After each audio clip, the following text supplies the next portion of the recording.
thanks for watching Slice of SciFi. I'm Noah Richmond. And I'm Daren Goldsvik. Talking about Godzilla! King of Monsters! Dude, his back spine isn't big enough. Wait, does it shoot its arm out still? Yeah, it does.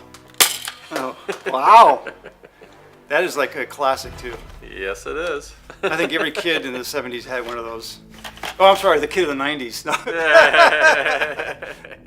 Every kid in the 70s Yeah. No, those are legit. So, King of Monsters.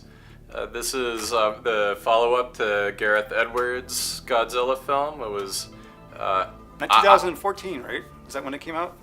I think that sounds right. I don't know off the top of my head.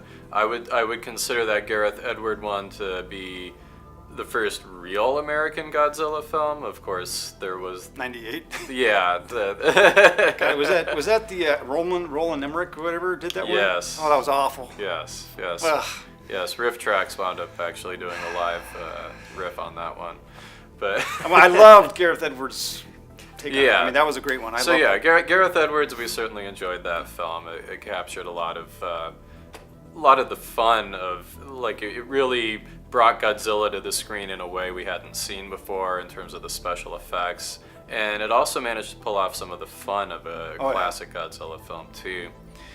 So obviously kind of geared up to see what they come up with the sequel. How do you feel about it? Well, I tell you what, just the trailer alone, I mean, because they pumped that thing out a couple months ago, it was pretty damn awesome. I mean, I was really excited about it. They had multiple trailers coming out to different music choices and whatnot. So naturally, I was because I'm a huge Godzilla fan, of course, being a young man. No, but I've always loved Godzilla, and so growing up watching him, it was one of those things that when Godzilla was on, you just watched it. So naturally, loving the last one, now we have King of Monsters. I was really excited about it. I mean, I think a lot of people are, for that matter. Yeah. Because the last one was so good. Yeah. Well, so this one, I would certainly have to say for me overall, I found this one pretty disappointing. Yep. I don't know if my hopes were quite as high as yours might have been, but I was pleasantly surprised by some of the monster fights and how engrossed I got in some of them. The problem is that the monster fights are 30, maybe 45 minutes of a almost 2.5 hour movie. God, it's too long. And the whole rest of the film, I could have done without pretty much all the rest. You know what the problem is? I didn't care about any of the characters that they were trying to develop. Except, no, that's not true. I did like Ken Watanabe's character because he was just kind of heartwarming from the previous one. The doctor, I forget this doctor's name, but for the most part, your 30 minutes of Godzilla action is what you're going to get, which you'll probably like. Yeah, I mean, great Godzilla action, but the other thing that was odd to me, a lot of times studios interfere with these films to cut them down to get a shorter running time, and this was one where there was so much dead space, so much space of just nothing happening. Why did they feel the need to keep it in there? I'm just absolutely baffled. I don't know if this is a movie that it really knows what it wants to be. Does it want to be an eco-terror, a message film that shows that we're killing ourselves and then using the monsters to juxtapose as a... Right. I mean, who knows? But I think it was trying to do too much in the end, it's just a freaking Godzilla film. Well, and that was the other huge issue I had with this, is it felt made by committee. Oh. And it felt like as you said, there was like, okay, well, let's throw that in because, of course, there's a history of that with Smog Monster and old Godzilla films like that. But then you also throw in all these giant monsters fighting each other, which kind of harkens back to an era of fun, Godzilla stuff. But then it has this somber quality where it's sort of harkening back to the maybe 1950s post nuclear scare. but none of it meshes. It's all just, well, let's just throw this in the pot and see if this works. Let's throw that in the pot, see if that works. Well, that's why the first Godzilla worked so well, though, because it was at a time where Cold War was just really coming to be a big deal, and so it really captured those fears of atomic war, and it still holds up, especially when you consider it to this kind of crap.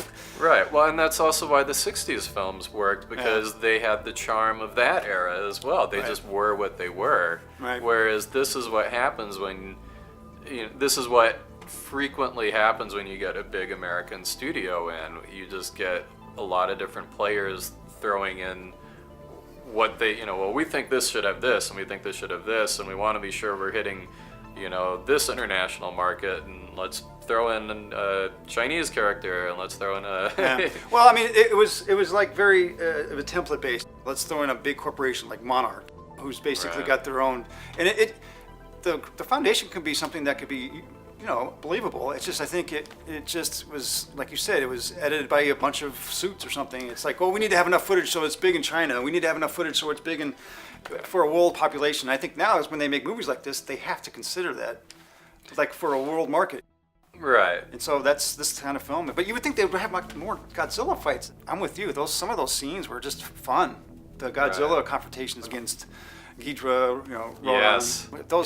They really did well, and which is funny though, because I have to believe the director was a fan of Godzilla. Why would he take on a project like this? So I don't know. It'd be interesting to hear his side of the story, because it does make you wonder how much studio interference there might have been or not. It feels like this could have been a totally different movie. I mean, right? Because the last one was so well balanced in my mind. It really gave a focusable story. I mean, his story wasn't a distraction. And I think that was the problem. I was distracted every time they tried to cut to human scenes. I just was okay. This is really stupid.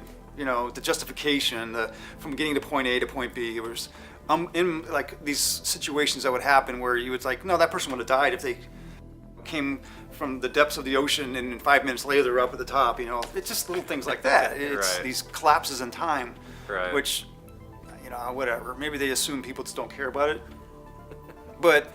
It's too bad though, because I know that they're going to continue this series with future. With Godzilla versus King Kong is in production now, I believe. But as a kid growing up, there was this whole Godzilla fights this monster, and for me, Ghidorah was always at that pinnacle of the monster. He wasn't of this. He was like an alien, and you knew he could kick Godzilla's ass without circumstances helping him. So. They got that part right in this movie for the most part. Yeah. And it's just unfortunate we didn't get more of a backstory behind Ghidorah. Yeah, definitely missing the aliens from Planet X. Monster Zero, baby. Yeah. I don't know, but like I said. Yeah. For me, the biggest problem with the film was just that by the time the film was over, I was actually actively rooting for the monsters to kill all the people. That's harsh, dude. I guess it would coincide with the fact that they were not likable. So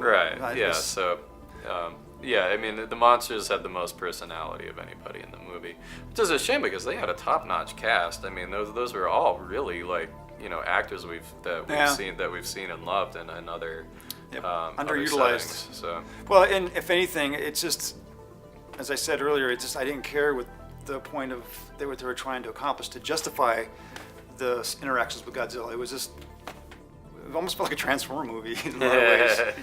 Which not to insult anybody, but I do think this movie is going to do mad bank business because it's coming at the time of kids being off from school.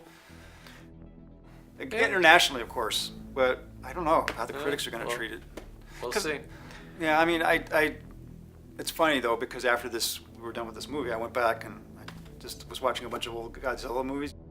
As corny as they were, they still had that charm about it. Right. And I don't think they'll ever lose that. So. Yeah. And just don't have it with this CGI fest. Which, by the way, some of it was pretty glorious and some of it was pretty bad. Some of it was just so really murky. And then they just didn't finish they took it halfway done or something. I don't know. Yeah. But maybe the artists they went on, they fired all of them and left 2 of them to do all the jobs. Yeah.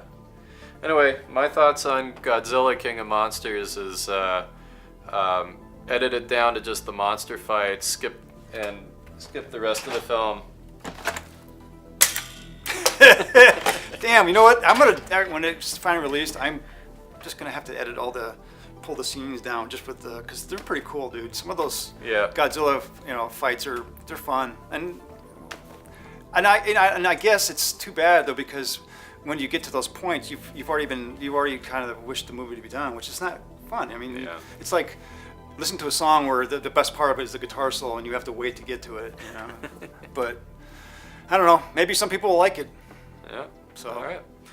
Anyway, I think that's our thoughts on Godzilla, King of Monsters. Thanks for watching Slice of SciFi. See ya.